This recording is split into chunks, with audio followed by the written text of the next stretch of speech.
Giye kurebera hamwe product wakoresha, amavuta, isabune wakoresha kuva dushe kugera uvuye mu nzu ugiye. Nta zindi rero product zigera muri 6 wakoresha ukarushaho guhumura kandi ku mafaranga yawe makeya. Muri iki gihe nsigaye mbona kugira inshuti ari ukubura umusirimu, nsigaye mbona kuba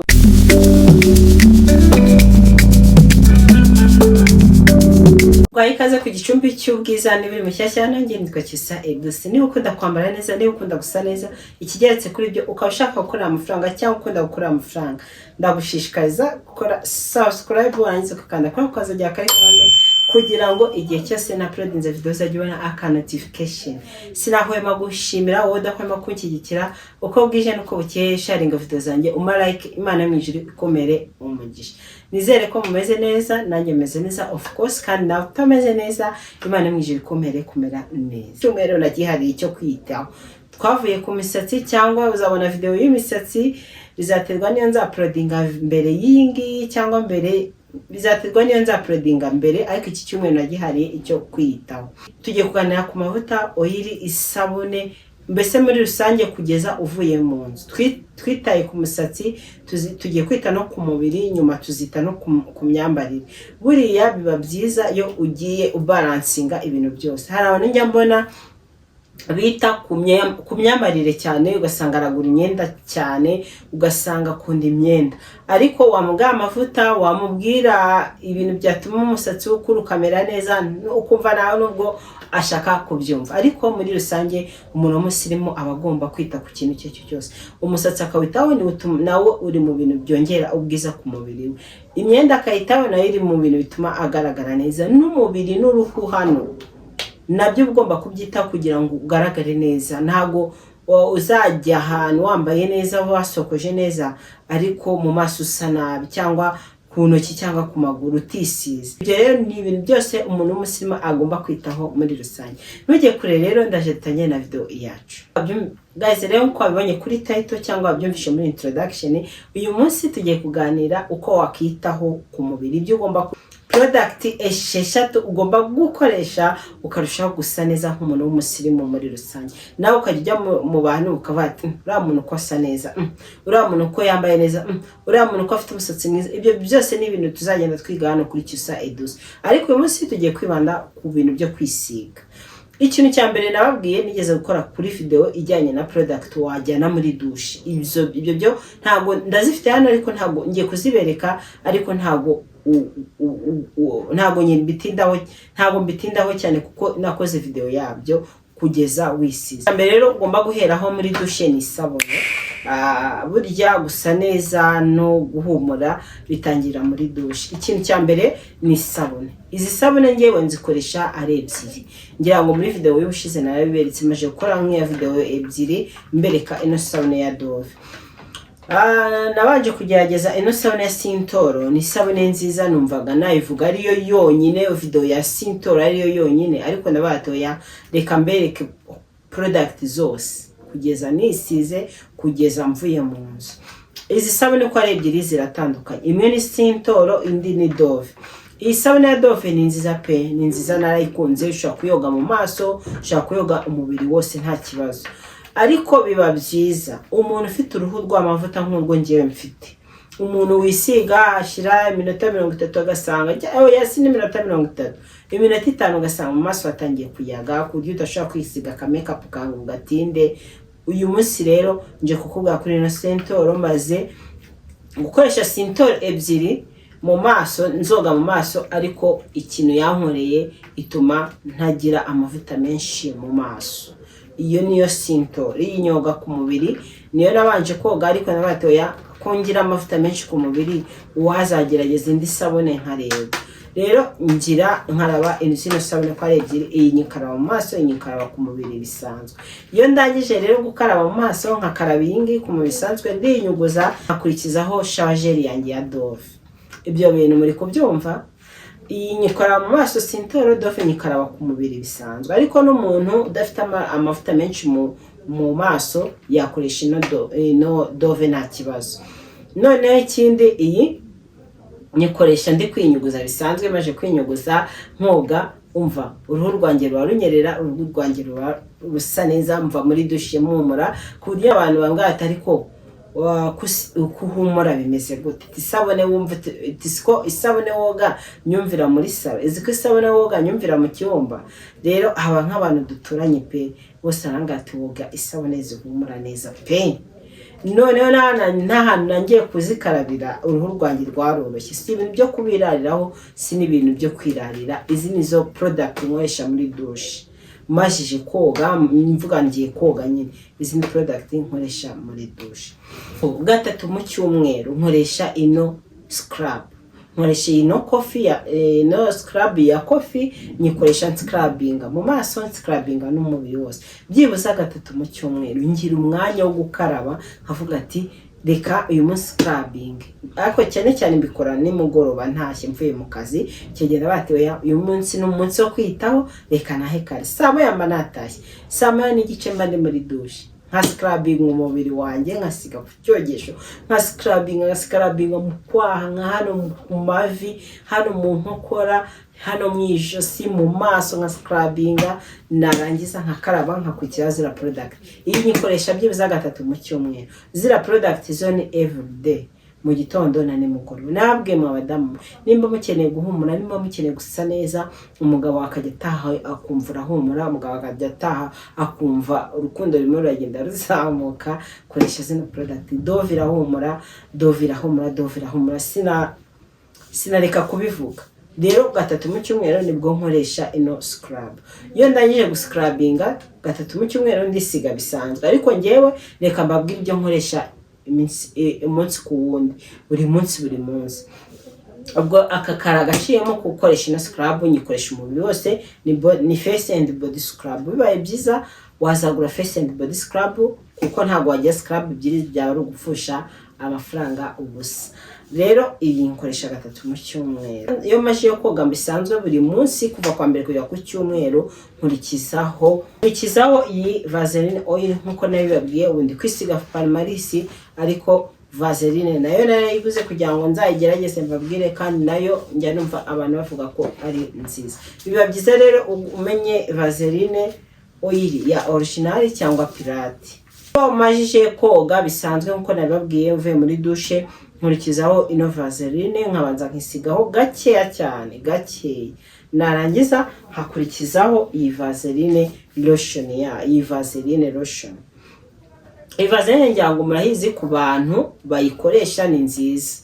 Murabizi pe, iyi Vaseline ifite kano kantu, na amavuta agezweho kandi meza aramba, yisigwa n'abantu bari bose, yaba umugabo, yaba umugore, yaba umukobwa. Iyi Vaseline ni nziza. Ikintu nayikundiye ibamo vitamine B3. Ikindi kintu nayikundiye ino Vaseline ibamo sun cream. Urumva ko wisize ino Vaseline nta sun cream wakenera cyane, ntayo wakenera. Ni igicupa rero gifite mililitiro 725.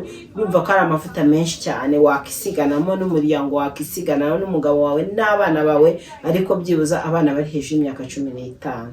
Rero izi ni kombo nkoresha kugira ngo umuntu arusheho gusa neza. Ariko ubu muri iyi minsi nandi gukoresha ino Vaseline n'iriya Palmaris. Vaseline iyi rero ntabwo nkunda kuyikoresha cyane, ubundi nikoreshereza Palmaris, ubundi nkiciraho. Iyi Vaseline rero ni nziza ku muntu ukunda kwisiga amavuta, kandi ntabwo igira umwera, irimo glycerine. Mana yanjye, wageze kuri ino Vaseline nta kintu kimwe itagukorera. Ikindi kintu nakubwira kuri ino Vaseline ni nziza, ituma usa neza. Uruhu rwa shokora rwose n'urwawe. Birimo ibicupa 4. Zino Vaseline ziri mu bicupa 3 bitandukanye, ariko ni Vaseline imwe ikora akazi kamwe, yakorewe ahantu hamwe. Ahubwo impumuro zazo nizo zitandukanye. Hari iri ya pink, hari shokora, hari bleu foncé, hari na white. We wagenda ugiye kuyigura ugahitamo iyi impumuro wumva ko ushaka guhumura. Rero iyi ni kombo ya Vaseline. Iyo majije kuva muri douche, majije kwihanagura, ibintu nkoresha ni ibingibi uko ari bibiri. Ariko muri minsi narindi kwikoreshereza iriya Palmaris, kwako imvura yamaze iminsi igwa, kandi iyo imvura iri kugwa ukisiga amavuta nyine ameze nkaho ajya kubamo ubuta atari amavuta y'amazi urashyuha. Ubwo rero izi nizo kombo wakoresha kugira ngo usa neza nawe. Nagahenda agura 18,000, aka kagura 15,000. Bishobora kuba byaranamanutse simbizi, wabaza ko ngiye yimaranye iminsi ariko iyi ntabwo yimaranye iminsi cyane. Iyi wayigura 15 ahantu hose niko igura. Uzamenye kubanza kureba original, cyangwa uzambwire mbabwire mbakoreye ikiganiro cyuko namenya original cyangwa pirate. Iyi rero nibyo nkoresha iyo majije koga. Sasa rero iyo majije koga bagomba gukurikizaho kugira ute guhumura. Nkoresha vaseline yanjye nababwiye. Iriya vaseline ni umuti, nkayisiga ahantu ndi butere parufe. Iyo maje kuva mu kwisiga ngomba gukurikizaho guhumura. Guhumura ni ibintu byiza, guhumura ni ibintu byanjye, aho kugira ngo mbe ntahumura ahubwo na isukari nayabura, ariko nkahumura. Rero nkurikizaho ino Dove. Meruka nambabwira rore ndi gukoresha ya Amara naguse muri TDMR, ariko kubera Dove yambanye ubuki, kubera Dove nayikunze cyane bitewe n'impumuro yayo, bita nkoresha iyi Lorraine ya Dove.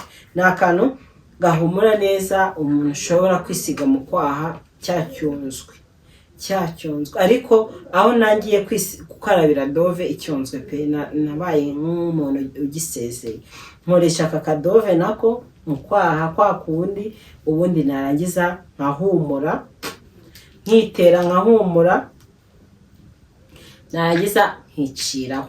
Aka gacupa rero nako umuntu ushaka kugura ni gatoya, nakaguze kugira ngo nge nshyiramo parufe igihe ngiye ahantu numva akahumuro kanshizeho, nge mpita nongera nkafata mu isakoshi nipiriza, umva igihe cyose mbe ndi guhumura, igihe cyose mba ndi guhumura.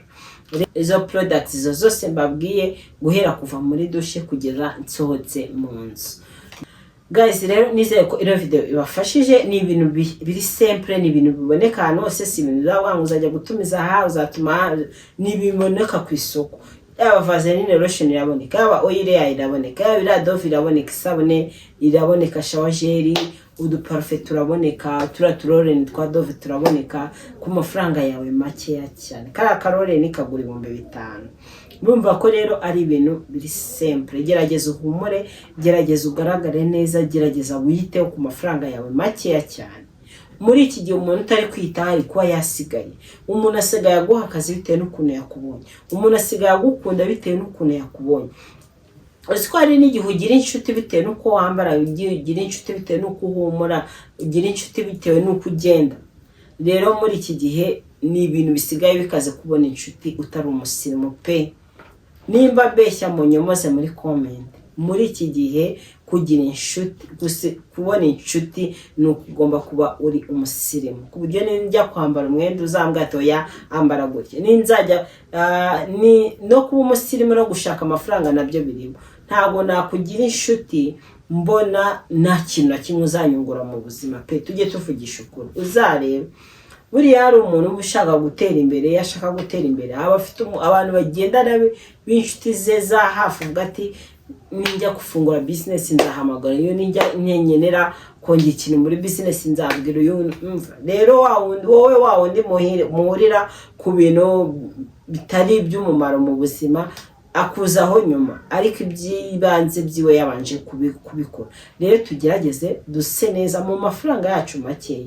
Nanjye nakubwiye ngo mu mafaranga yacu makeya, sinakubwiye menshi cyane, kuko ibi ni ibintu ushaka gukoresha n'umwaka wose utongeye kugura ikintu kijyanye n'amafuta, utongeye kugura ikintu kijyanye n'icyo kwisiga.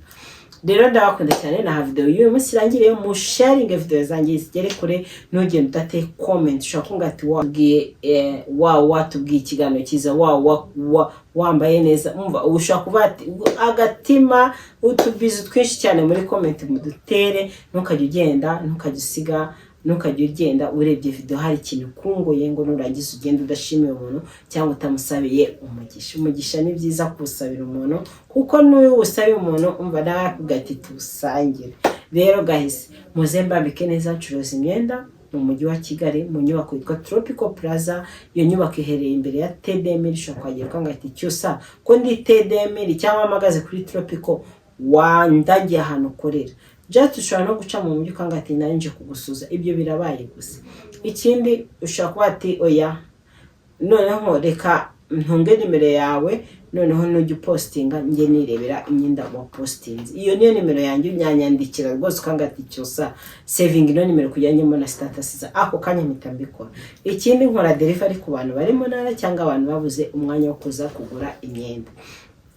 Kandi kantu k'umwihariko ushaka kumenya kwambara neza, ushaka kumenya kujyanisha neza na handi ni kuri social media zanjye, ariyo Instagram, ariyo Cyusa Edouce, TikTok posting y'imyenda yo gucuruza ni Cyusa Edouce. TikTok tuzajya twigiraho ibintu byo kujyanisha, ibintu byo kwambara neza ni Fashion with Edouce. Aho hose rero ugomba gukora follow kugira ngo tujye tubana, kandi nawe uhora undeba ugenda ukagaruka ugira utere kajye kureba postinze umva fasha ukore subscribe ikorwa rimwe gusa, nawe utarayikora rero ndagushishikariza kuyikora kandi ukasharinga video zanjye zikagera ku bantu kure. Ku bantu ndabakunda cyane rero, mureke tuzabone muri detaha. Bye.